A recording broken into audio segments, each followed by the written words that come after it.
Hello and welcome to 4TimsWeekly. You join us on the evening of Monday the 8th of August. Been 2 days since Celtic were victorious up in Dingwall. It was 3-1 win for the Hoops. They went ahead early in the second half through Kyogo, but were pegged back. And then it was yet another late show up in Dingwall as it was last season when Anthony Ralston got his goal. This time it was Moritz who scored with about 5 minutes to go to give us a 2-1 lead, and then Abada scored a cracker to seal the win. So it's the full complement he is on tonight. It's myself, Danny, Tony and Andy. So get into it. Danny, I know we made a lot about how last season we had the late show. I know it wasn't as late this time, but it was another nervy one up there. How relieved were you to get that goal, especially the one from Jens that put us in front in the 85th minute, I think it was? It was a big goal, but I must be honest, I wasn't that nervous. I thought the goal was coming the whole game. I thought we played really well in the first half. Should have been 3 or 4 up, and then in the second half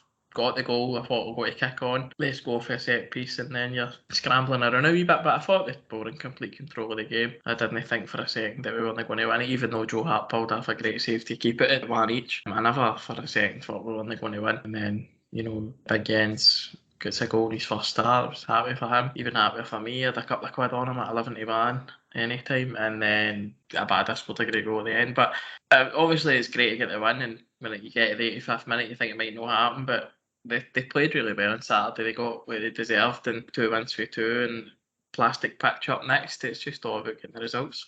Absolutely, as you say, it's 2 wins from 2. It's all about getting the result in the end. And Danny, I think he's quite right to pick up there that Celtic did play really well in the first half. They'd done everything apart from score, it felt like, and County didn't have too much to trouble us with. I know they only had 2 attempts on target, obviously the goal, and then the save from Joe Hart, as was mentioned. But yeah, another good win up there, and as Danny said, it could already look to be a big moment when we look back in about 9 months' time. I thought we were really good the first half. I think it's just a problem we have. We just aren't clinical. I think May had a few chances. I'm sure O'Reilly had a really clear header. He should have scored. We seem to create so much, but we just aren't clinical enough, and that sounds quite critical because we scored 3 goals in the end. But it was the same against Aberdeen. We had chances as well, but it was great just to go over the line. I think like many people, my stream cut out. I wasn't able to watch the goals come in. I was just watching it on kind of the Bet365 heat map, and there's nothing better than all the odds disappearing and the goal flashing up. So I just seen the County goal there for the first time, literally about 5 minutes ago before we started this. Poor defending, set piece, that's been our kind of Achilles heel for a long time. But overall, I think we deserved the win. I thought Jota was tremendous. I love how direct he is, beats players, he's always looking to move. I think he got 3 assists, which is extremely impressive. It's an away game that has been difficult for us. Don't get me wrong, we've won every time, but it's been late on. We've either get the winner or got the second. So delighted with the result. We're still sitting top of the league, and as Danny says, we've got Killie up next. Probably be quite a tough game on the plastic pitch, but we already won at Livy last season, kind of negotiated that, so I look forward to it. But it was good. It was a good game for what I did see. Delighted for Kyogo. I thought his finish was excellent. So far so good, and hopefully we can get a few more signings in before the window shuts. Aye, definitely. It's still a few weeks to go in the transfer window. I'm sure we'll have at least a few more rumours coming before then. But Andy, you went up to Dingwall, and I know it's that long journey up, so you didn't want to get too thirsty, so you had a few refreshments the way up. But from what you can remember of Saturday, how was it? It was a good day out getting up there. But like I said before the game, I was confident, and I've got to agree with Danny. Like, even during the game, when they equalised, the panic didn't sort of set in at any point. I still had sort of confidence that we would get the winner. Again, I thought we played reasonably well in the first half, and the goal didn't quite feel as if it would fall for us. I mean, I suppose there's an element of truth and no clinical enough. I think I'm willing to leave that down to just competitive football, that we've only had 2 competitive games. I mean, 2 games, 5 goals. I suppose it's hard to really justify that, but I get where Tony's coming from. There's been a lot of sort of squandered chances, and perhaps against a better opposition, then they're not going to keep coming. So I can obviously see that, but I think it should come, especially with Kyogo. He's off the mark now. But I've got to say that in the second half, again, it was his character. That was a big save for Joe Hart, and then team keep pushing, and it wasn't even too late on in the day. It was about the 84th minute or so. He ends up where he done, then we go and score another one and sort of put it beyond doubt. But I thought it was a good performance. I thought the team played well. Jota, 3 assists is just unbelievable. The guy's such a phenomenal football player, such a talent. And again, I thought Jens actually had a reasonable game. I seen quite a few people be critical of him, which I thought was odd, but I thought Jens had a decent game and obviously looks a threat in the air and wants to make an impact. But no, really happy. I think Giakoumakis made a big impact when he came on. I'm sure, if I remember rightly, as soon as he came on, he was right up when he done started an attack for that. Great to have such a really different striker for Kyogo, and obviously changes entirely how we play and how the opposition need to deal with it. But no, it's the most important thing, as has been said, is the 3 points, the win, and moving on to the next game. Wasn't as tight as the 2-1 last season, which is obviously we're all glad about. The heart rates are all happy about, but no, really delighted. Great day out. The team didn't let us down. Hopefully the form continues. Definitely, as you say, it was only a second competitive game, so we should get even better. And that's not to say we played poorly, as a few years have said. I thought Celtic started very well. The play we had in the first half was good. The county keeper made a few good saves, especially that one from Maeda at the end of the first half. I thought yet again Celtic were let down, getting no protection from the referee. I know he get the book out early for a county player, but the amount of assaults on Celtic players was quite ridiculous. There was one on O'Reilly particular that caught my eye where the player didn't even get booked for the lunge that he had on Matt O'Reilly, and obviously Dyson Maeda was forced off limping at half time, and like that's 2 weeks in a row that we've lost players now to injury because of the absolute assaults that are taking place on the pitch. And I know people say you're just paranoid and whatever, but it's ridiculous. Your players and that should get some sort of protection from the ref. Well, that'd be just sort of getting the right bookings and red cards that would eventually lead to. But no, Celtic, I thought they played really well. Obviously, the goal from Kyogo, I thought it was great because if you look at the build up to it, like Kyogo sort of, I seen an article on it about it today. It's like if you watch it, it's not even a run; it's his lackey run. Like everybody in the box sort of moves towards the front post or the back post, and Kyogo sort of holds his position, and Jota's able to pick him out, and it's a great finish. And like I know why everybody's getting this clamouring for Giakoumakis to start, and a lot of people expected that he would start on Saturday there, but Kyogo just. Like that'll do him the world of good. And Giakoumakis, obviously, I completely understand that he makes a massive impact when he comes on. He just sort of like teams' defences just seem a lot more uncomfortable when he's on the pitch. But I think Kyogo does look to be Ange's main man, and look, that's up to Giakoumakis to change that, whether it be in training or when he does get a start, which I'm sure will come pretty soon. But I know like people are running out of superlatives for Jota, and rightly so. Like I think that especially on that left hand side, and like as I said, it was unfortunate Maeda got injured, but if that means that Jota can go to his left hand side where he looks far more natural and far more effective, then I think Abada getting that goal, if that forces his way back into the right wing as well, it's sort of, I think it could benefit the team. And I know we sort of say it every week, and he does seem to get better every week, but I thought Greg Taylor again, especially for the third goal, like he's harrying, like harassing defences in midfield. Like I just think he really is a player that's gone from strength to strength under Ange, and the work he's putting in, like I think his ceiling's getting higher and higher at Celtic because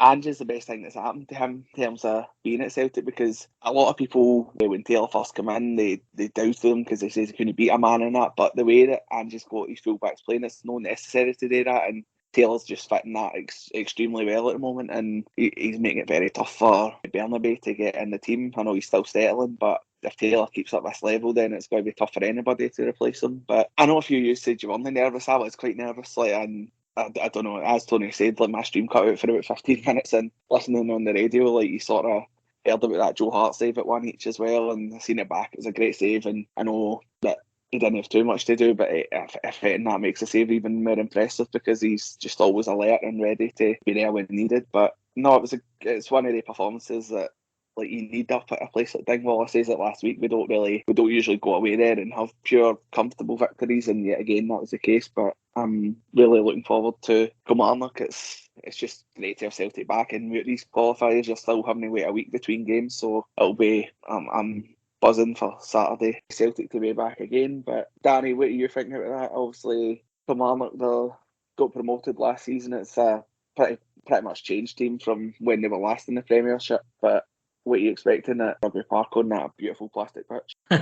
Yeah, it'll always be a tough game there, but we need to go and start, on it early, like we have been really under Anton. this season we've been good early on in games, and hopefully that continues. I just want to pick up a few things. I thought Jens played really well. I've seen a few folk think they weren't sure, but like Andy, I was perplexed. I thought he had a really good game. Taylor was excellent as well. Jota is just sensational, isn't he? I mean, his play for all 3 goals is absolutely brilliant, and that's the kind of form that we need him to keep up for a long time into the season if we're going to be as successful as we were last year. And again, he looks as if he's taking a step forward. But Sunday, it's going to be tough on that park. I know we won at Livingston and stuff, but all these parks are different, so they'll need to get used to the speed of it pretty early and just kind of try and keep the good momentum going, and look into at the end of the month or start of next month is a pretty big game, so they'll just need to keep trying to build momentum for that, and hopefully we can just keep winning. I think we're playing really well now. First 2 games have been really good. I agree with Tony, we could be a wee bit more clinical, but I think that'll come with playing well games. And Saturday, I genuinely can't wait for the next Celtic game now. I'm really excited as the season's starting to really get going. I definitely think everybody is, as I say, still having this week between games is making it even more so, but I think obviously that won't last when we get involved in a European competition plus of League Cup games and that coming up as well. But Tony, what you think ahead of this weekend at Rugby Park? I think we'll win. I'd like to see us get our rewards for starting quick. I'd like to see us be 2 or 3-0 up for half time. The style of play is absolutely perfect for this league. We've spoke about it 100 times. It's just you keep pressing these teams and applying pressure, you're going to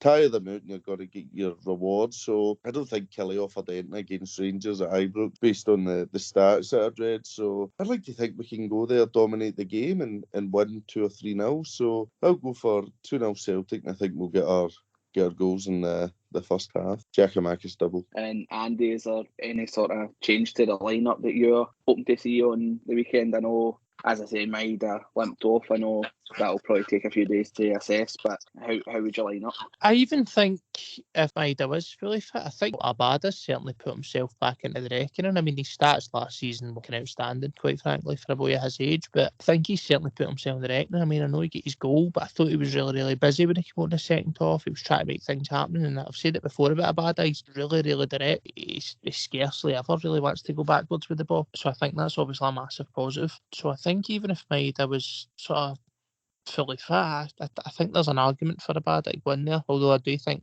Maida gets a bit of a hard time, mate. I think he's certainly got his qualities, benefits to the way we play, but I reckon in that area of the park you'll see it, and again if Abada does come in you would think he moves out right and then it allows Jota to go left side, where I think we're seeing he looks to suit a lot more. We certainly get the ability to play both sides, and I think there'll be times where he's plays in the right hand side or he moves out or he swaps mid-game and has a blinder out there and people are shouting to start him out right, certainly, but I think for whatever reason he seems to suit the left hand side more just now, so I think you could see that as well. Other than that, I don't really see too much changes. Maybe again, I wouldn't even say so. I'd say Kyogo's got to start again. He's got his goal now. I don't really see Giacomakis starting, although I did think he had a big impact when he came on. So as long as the team there's no further knocks or injuries, I would say Abada and Maida is really the only potential change. Even Jens, I thought, came in, done really well, got a goal as well, and showed he was a threat for set pieces, not just for the goal, but I thought he was trying to get in amongst any opportunity he could. So I think even if Welsh is back fit or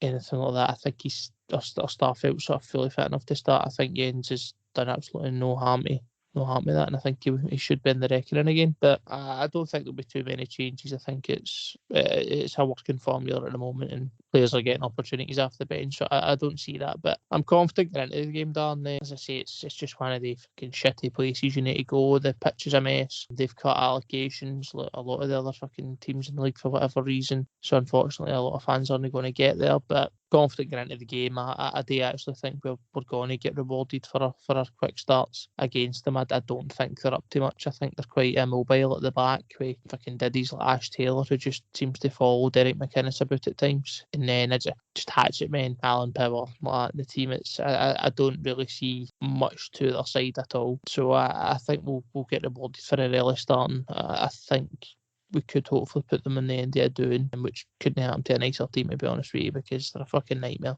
I agree with you. We'll probably gain him a down, but I think where McInnes side what you're going to come up against, and I'd be surprised if Kilmarnock came away with any less than 4 yellows. That probably should be 8, but no, they lost at the weekend, and it's still early days to see how they'll go on in the division, but I think that it should be a game we should be going there and winning comfortably. And like a couple of them are talking about being more clinical. I think that is the key. Like if we'd have got an early goal or two up in Dingwall, it would have been a completely different story. And I know that's easy to say, but we clearly did have the chances to do that. And definitely, I think we had about 80% possession nearly on the weekend. So we should be looking to win a bit with a bit more comfort. And as the weeks tick on and we get more sort of minutes in the leg and more match sharpness, then you'd like to think that we would be able to. I know Hatate was back training on Friday and the weekend just came too soon for him. I'd like to see him back in the team because I don't know what it is. I don't know how keen I'm on Matt O'Reilly and Turnbull in the same midfielder. And there was a few times last season when I didn't seem to think it clicked as well, and I didn't think it was great at the weekend as well. So I think Hatate gives a bit more balance, and I'd love to see him be back just because obviously he had a great start to pre-season, and you'd